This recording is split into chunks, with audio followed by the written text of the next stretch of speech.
So and it has done almost 4,000 kilometers, so that's really nice. So I'll get to experience what's happening with the motorcycle. It's not a brand new bike, because brand new bikes are always good. What's up YouTube, welcome back to another video on this channel, and today we have the Xpulse 200 4V, the latest edition of the Xpulse. So honestly, it's a great motorcycle for off-roading, one of my personal favorite motorcycle for off-roading. But don't take that wrong, okay? I'm not going to be a fanboy and going to review this motorcycle, but yes, let's look at the changes what I've done on this motorcycle, as well as how does it cope with the 2V, the previous version. What all changes has Hero made on this motorcycle, and is it so effective on the road? So that's the whole point. So first of all, one of my friend has given this motorcycle for a review. So he has a YouTube channel, so after this video you can go and check out his channel for more videos about the 4V. So thanks a lot, bro. And this is supposed to be the first 4V in South India, because this has been bought from Noida and rode down till here. This is not exactly bought here, but bought from North India and got it over here. So and it has done almost 4,000 kilometers, so that's really nice. So I'll get to experience what's happening with the motorcycle. It's not a brand new bike, because brand new bikes are always good. 4,000 kilometers is decent enough on any motorcycle to judge with. Let's get into the topic. So the latest edition Xpulse 4V. So the looks, there is not much change, but you will see a lot of difference on this motorcycle in terms of modifications. Very minor modifications, but very sensible modification. Few of the limitations of this motorcycle have been taken care. So let me walk you through all the modifications first which are done. So these are the raised handlebars and an auxiliary light, and there's an extra engine guard. Apart from that, the Xpulse actually looks same with the previous version. Only thing is, like, Hero has gotten new colors for the motorcycle, which actually looks good compared to the previous version. The new color scheme looks tempting for me to be honest. Looking at the front, what you can see over this beak section, the big tires and the long travel suspension, the same headlight. So Hero has told that this headlight has 20% more illumination than the previous version, but honestly I'll tell you that I'm pretty much disappointed with the throw of the headlight now as well, because it's not great. That's one reason where you see this Mad Dog auxiliary lights. So with this auxiliary light you can drive even inside city. Forget about going off-roads, be it on highways, city, everywhere. I feel honestly if you're considering this motorcycle for night rides, you need this even inside city. That's my take. And coming on to this side, again the major change is the graphics and the 4V written over there. And nowadays the motorcycle comes in FI, and actually this portion of the motorcycle, the engine covering has been now silver coated. Previously it was black. And coming onto the tail section, you have the upswing exhaust, which is nice for off-roading. And yeah, on this motorcycle there is one back rack. That's all actually looking around, but the major difference is 2V to 4V. So this is 4-valve motorcycle. Basically this motorcycle is breathing better than the previous version of the motorcycle, and you can feel that on the engine. So that's about the looks. So what do you think about the new color scheme? Let me know in the comment section. And let's talk one another change that has came on this motorcycle, which is the seat. The seat is actually well padded compared to the previous seat. The seat is still in a narrow shape. I can show that to you. Can you see that? The seat is still narrow. But the thing is, it's slightly wider than the previous version, and it's more cushioned. So with the previous Xpulse, I think just after 150 kilometers I feel like stopping and taking a break, go for a pee break or go for a chai break. But on this one I'm able to sit for a longer time. That's one good part. And to talk about the pillion seat actually still needs some improvement. That's one reason you see this back plate over here, because technically this is the pillion seat. I mean, the pillion can extend till here, but the thing is, you see there is a small dip here. So this is the pillion seat. Just imagine, it's a very confined space, so the pillion won't be that comfortable to sit on this motorcycle. It should have been a little more extended, which will give the pillion a bit more confidence. And the reach towards this pillion foot peg is nice, but yeah, the pillion doesn't have room to push back and sit. That's the major problem. And yes, this radiator is also improved. That's another change. Now let's get on to the motorcycle and talk about few things. Before that, this motorcycle has a stand shoe. You can see that. So this shoe will help you to plant your motorcycle, especially if it is in loose gravel and all. But that's also an add-on. It's not coming stock. So getting on, yes, slightly a taller motorcycle. And as I mentioned, the handlebar is actually raised. The reason why the handlebar is raised, because if you're a tall guy, you actually feel that you need a raised handlebar for off-roads. You'll be having an arch over your back, and that's not a great sign to do off-road. Even for my height itself, I feel that the handlebar should have been raised.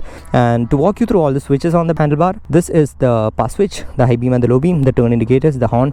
And on the right side, we have the integrated kill switch and the ignition. That's all. And when we turn on the dial,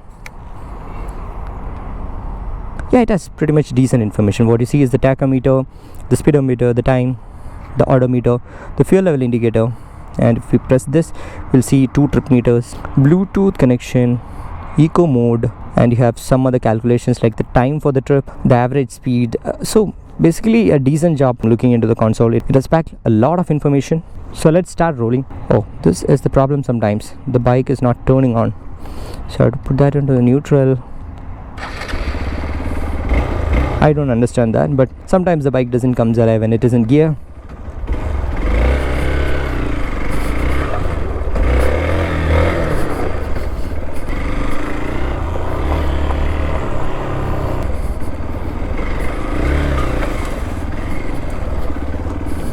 So I really got nice chance to do some off-roads, to ride inside city, to ride on highway and all. So all thanks to the owner of this motorcycle, because he has given this motorcycle for me like unlimited kilometers. So on a different day I went for some off-roading. Just after off-roads I won't be in a good shape to talk about the motorcycle, because I'll be a little bit tired. So to talk about the engine, let's pull it hard first. Yeah, let's make the road a little bit empty.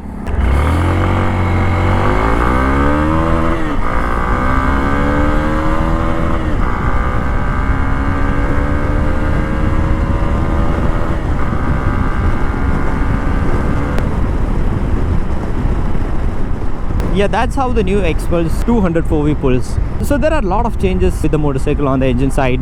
Basically not really onto the engine, the CC, but yeah, the 4 valve, and the sprocketing has changed. The rear sprocket has changed from 38 teeth to 45 teeth. Actually I expected a hell lot of difference, but honestly I didn't feel that. So the gearing has gone short. So there is some more updates which Hero itself hasn't revealed, it seems, because ideally when you have the rear sprocket coming bigger, you'll be having enormous amount of wheel spins and all, but this is not happening like that. So we have compared this motorcycle, the 4V, with the 2V, one-on-one. Yes, there is a decent amount of punch when we do a 0 to 80 drag and all. The engine is more refined, that's my personal feel. The engine doesn't have much vibration, but the top speeds, everything is all same. I don't know how that is happening, because once we were doing a long stretch of road and there was a lot of crosswinds, I got a speed saturation of something like 117 km/h, and we stopped the bike and I was talking to the 2V owner, and he actually came to me and he told that because of crosswinds he could do 117 only. So that means technically the top speeds and everything is same. On this one I was able to do 125 or 127, that's all. Technically on papers this has gained 1 bhp and 1 Nm torque, but honestly not a big difference. I expected a lot of difference because of the sprocket, but it didn't happen. So certainly there is something else which has done to the engine. Now to talk about the ergonomics, it's completely upright. As I mentioned, the handlebar is slightly raised, so it gives a little more better feel to the ride. The foot pegs are forward set and it is at the right place. Even if you want to stand and ride, this is at the right place. You see that when I stand on the motorcycle, my chin actually comes directly above the handlebar. So that's how it should be, and this is really nice. Be it on off-roads or on road, standing on the foot peg and riding is really nice. And one more thing about the engine, comparing with the 2V on a one-on-one basis, this engine has gone a little louder. Vibrations has came down enormously, but the engine has gone louder. The vibration you will be able to see only after 95 km/h, that too on the foot peg. No vibration on the handlebar. That's the major difference from the 2V. And to talk about the other things, the best part about this motorcycle is the suspension and the tires. The wheel size, the suspension and everything is so nice. The suspension travel is nice, be it on off-roads, on road. This is next level suspension. I'll run out of words if I have to praise this suspension, because it's absolutely nice, and the size of the wheels are good. The tire profile is also good. The stock tire is good for city use, highway use and off-roads. So you generally don't get that when you buy a motorcycle. You have to go for a different tire for your off-roading purpose, but on this one you get a pretty decent tire for your off-road. On the brakes, I'm satisfied with the front brake, but I'm a little disappointed with the rear brake, because I wanted a little more punch to the rear brake. The rear brake actually feels a little blunt. Now I know a few of you will be telling that no, that cannot be the case, because why do you need the rear brake so strong? On the road the brakes are fine, I'm happy with it, I don't have any complaints. But when I go to off-roads, I want to do the slides. Okay, so the first step of doing a slide is lock the rear brake and start counter steering. So the brake feel from the rear section is little less. I wanted a little more punch from the rear brake so that I can do it pretty easily. That's the feedback about the brakes. And to talk about the clutch feel, the clutch is slightly onto a harder side, not too much. Oh, that's an XR. That's a 900 XR. Yeah, I was talking about the clutch. The clutch is slightly onto a harder side, and the gear shifts are like kind of okay, no problem. slightly harder, not too clunky, but I had some issues in putting onto the neutral, that's all, because it's very fine line between the first gear and the second gear, so it's slightly difficult. But the thing is, like, sometimes the motorcycle starts only in the neutral, and I have seen that the motorcycle actually cuts off at times when I'm in slow speeds. I don't understand why it happened, but it has happened 4 to 5 times with me. And towards the other riding aspects, heat dissipation of this motorcycle has been improved from the previous version, but honestly I feel that absolutely no issues on heating, because once the motorcycle is rolling, I really didn't face any problem with the heating and all. And you have plenty of ground clearance for road use, off-road use, so no complaints on the ground clearance as well. And the motorcycle is actually light, you can steer it like a cycle. That's the reason why I love this motorcycle for off-roads.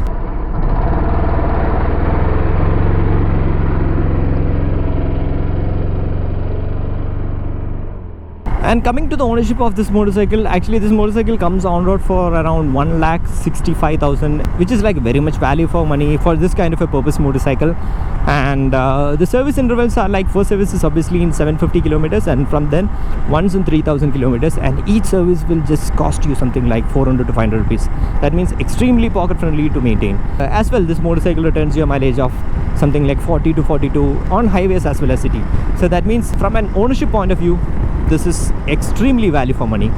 So let's talk about the main things about this motorcycle. So if you are considering this motorcycle for city use, absolutely brilliant motorcycle, because nowadays cities has a lot of potholes. You don't have to dedicatedly go for off-roads. So in that manner, it's a nice city bike. If you ask me if it's a very beginner friendly bike, yes it can be. It's slightly taller, that's the only thing. You have to manage the height. Otherwise it's really a nice motorcycle for your city use. You can be in the second gear or the third gear and just roam around, and whenever you see a pothole or a hump, you just stand on the foot peg, you'll get good control on the motorcycle.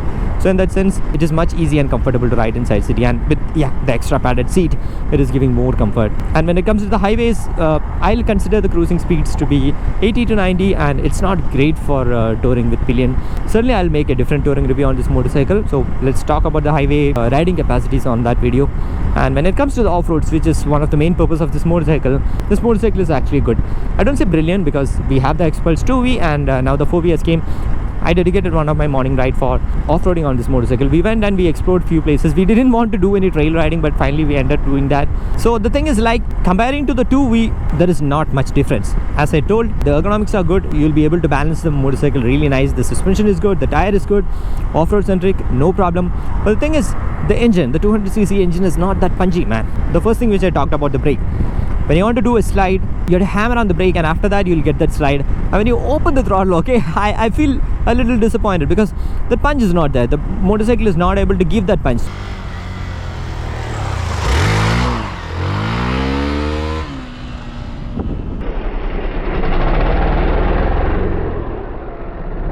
So you have to keep your speed a little low so that the rail wheel can spin easily. So for a beginner off-roader, absolutely a great motorcycle. But when it comes to an intermediate off-roader or an advanced off-roader, I'll say that you have to go for a little more bigger sprocket. I don't know how much it will cut off the top end and all, but certainly I feel the punch from the engine is a little less. So let's come to the verdict. If you're looking for a city motorcycle and you're a beginner, go for it, no problem. If you're looking for a highway touring motorcycle, I'll say it's kind of an okay. And if you're looking for an off-roading motorcycle, again, very beginner friendly, good for intermediate off-roaders as well, but not that great for expert off-roaders if you are doing stunts on the motorcycle. So this is my feel after riding the new Xpulse 200 4V. So even though this is one of my favorite motorcycle for off-roading, I don't want this to be a fanboy based review. That's why I was trying to be as neutral as possible compared to the other off-roading motorcycles like the Himalayan or the ADV 390 or the 250. So if you ask me if I see any negatives on the motorcycle, not major negatives and all, but yeah, the headlight is a problem. The visibility is very, very less. And yes, that engine cutoff, I don't understand that. Maybe with this bike only, I'm not sure, but if you are an Xpulse owner, do let me know in the comment section if you are facing this engine cutoffs at some time in lower speeds. I don't say it's all the time. So that's the review about the Xpulse 200 4V. So I hope you like this video, and I hope this video is helpful for you as well. So as always, show some love in the form of likes and comments. See you in the next video. Until then, bye bye.